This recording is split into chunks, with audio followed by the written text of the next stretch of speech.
Good morning, everyone. So we have today Dr. Mohan Raghav between us, a professor from IIT.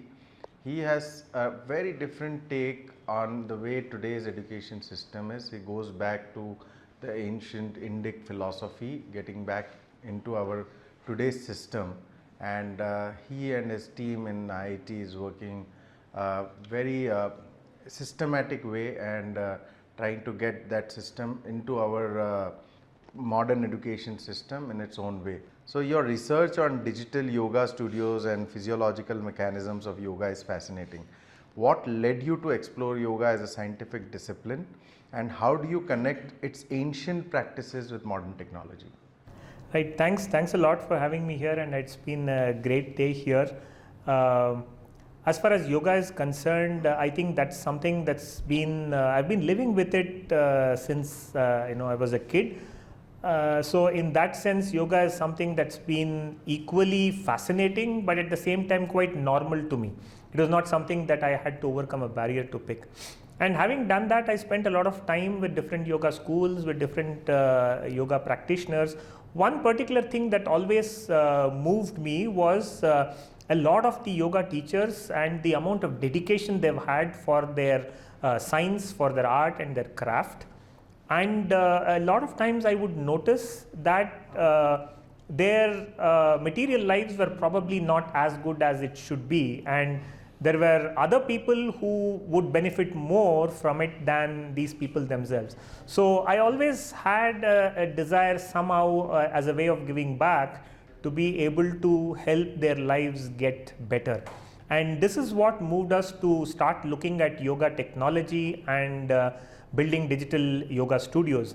A very important thought behind that was, can we open up the global markets for our own Indian yoga gurus who are the authentic exponents of this ancient science, and can we allow them to benefit from a global market?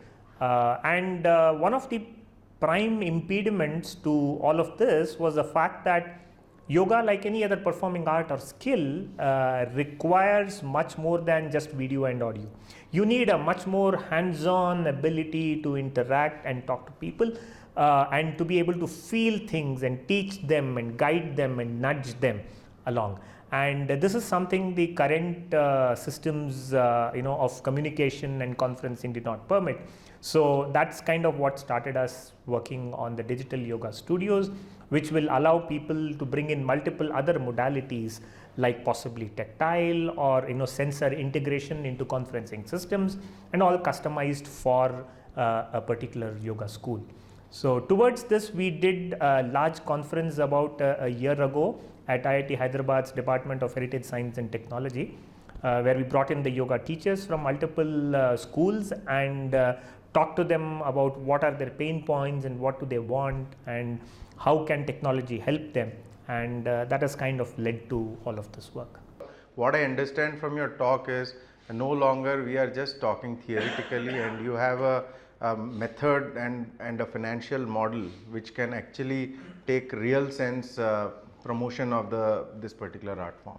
Absolutely, absolutely, very, very true. Our heritage is not just an emotional connect. It is, of course, an emotional connect, but then this emotional connect is adding a huge amount of value to our heritage assets.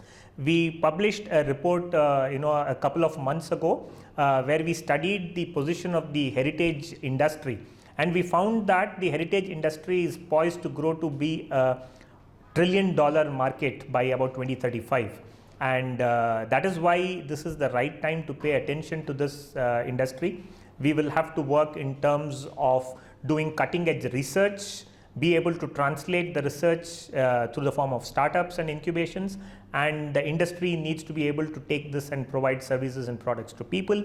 We need to improve its branding. We need to work with the government to have a favorable policy. All of this needs to be done. I so resonate with you, and I think this was the vacuum today, because people only talk, and unless it makes commercial sense or practical sense, people don't adhere to it. So I think bang on, you're right on the path, Professor. Balancing cutting edge science and the exploration of Indic heritage is no small feat. What sparked your passion for these two diverse fields, and how do you manage to dedicate meaningful time to both? Well, honestly, now in retrospect, that does seem difficult. But when as kids, we were a bunch of enthusiastic kids who were blessed with mentors who were, renowned experts in Indian knowledge systems and Sanskrit and philosophy and yoga and all of these areas. It was quite natural for us. We took to their houses like the gurukuls of yore, but also like grandparents' gardens, like we do today. And we spent a lot of time with them in their holidays. Gradually we spent more and more time every day, and at points we also used to bunk classes and college and school to actually spend time with them.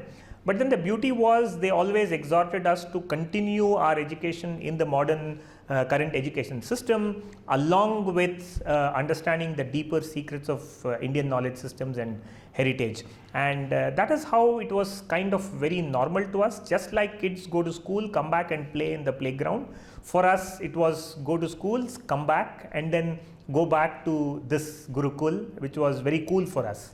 So it comes naturally to you. Well, we were fortunate enough to, in that sense, because we had the possibilities around us. I mean, I don't claim that to be some kind of a big achievement on my part.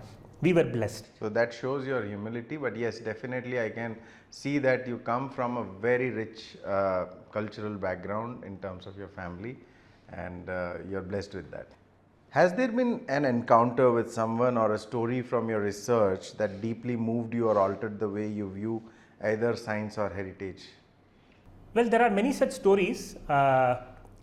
One such story was with Professor H.S. Vardeshikacharya, who was professor of Sanskrit at National College in Bangalore. He was a very close relative as well, and in later days he also took up sannyas. So I used to spend a lot of time with him through my childhood days, and he was one of the scholars with whom I used to interact. On one fine day, he was going on a trip to a temple Rath Yatra. So it was vacation time for us, so I just accompanied him. And we had a very nice time at the Rath Yatra, like with all the other kids, pulling the chariots, playing in the rivers, under the trees, and it was a very nice time. But when it was time to leave in the evening and the whole place had become empty, he said, no, we are going only tomorrow, not today. And then the next day morning, when we walked into the temple, it was almost like, you can imagine how it would be after a day's festivity. Everybody left, and there is a lot of garbage and everything around in disarray a little bit. And we went in there, and then he quietly started bringing the other people and said, let us make sure we get it rectified.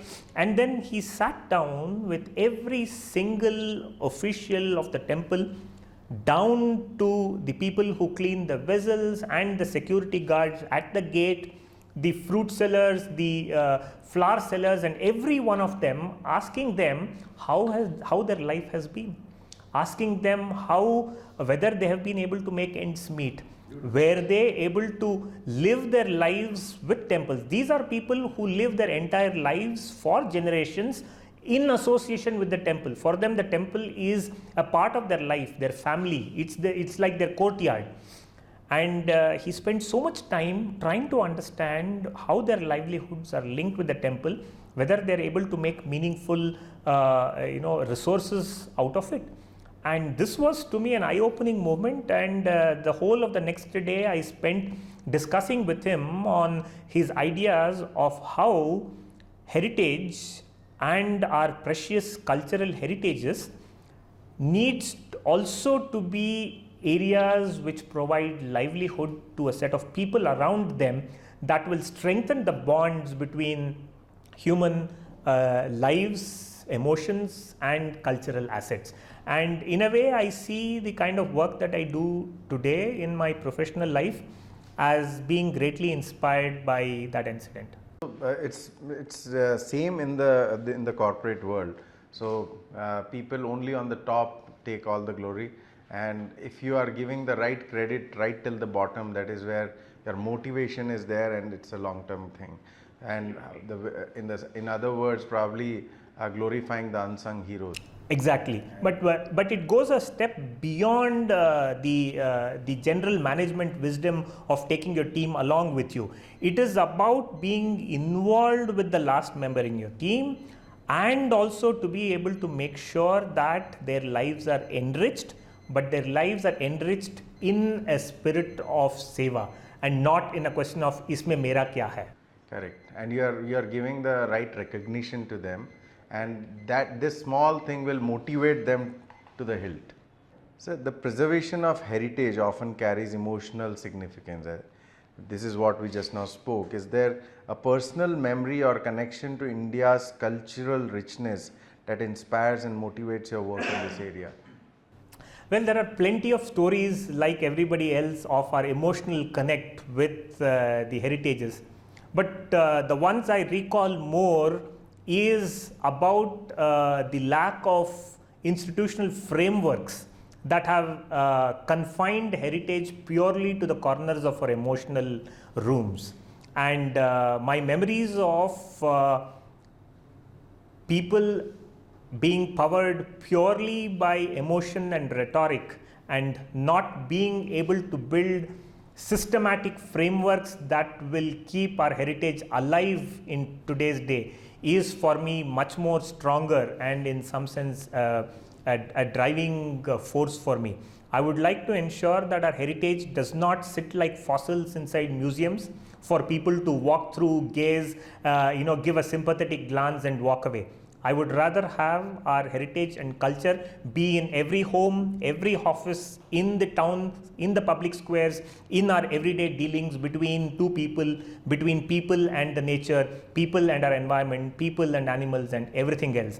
I would love Bharatiya heritage, Indian knowledge systems and heritage to be a living civilizational asset and a showpiece. Lovely, Professor. Lovely knowing your clarity in your thoughts, your mission, your conviction to the mission, and kudos to you for that. And personally at AKC and as Girish Mallpani would like to pledge myself with your mission. Wherever I can contribute anything, please do let me know. Pleasure is mine, and all of this goes to my teachers and acharyas and gurus whose traditions I am carrying on as the last person in that long file of people. So I think all credit goes to them and the people who have safeguarded this heritage for millennia before us. Thank you. Blessings of all our forefathers and generations. Thank you so much.